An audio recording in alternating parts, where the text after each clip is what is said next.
Tere! Mina olen Valeria Saber, muusikaaedade väljakutsete looja.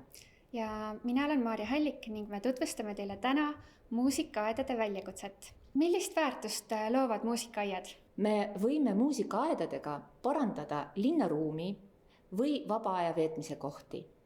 Tuua kokku noori ja vanu, pakkuda loomingulist väärtust vabas õhus, parandada vaimset tervist.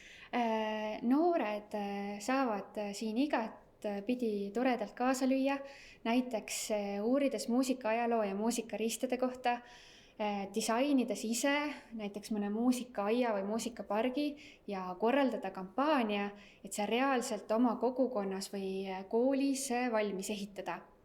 Aita ka sina täita Eestimaad muusikaga.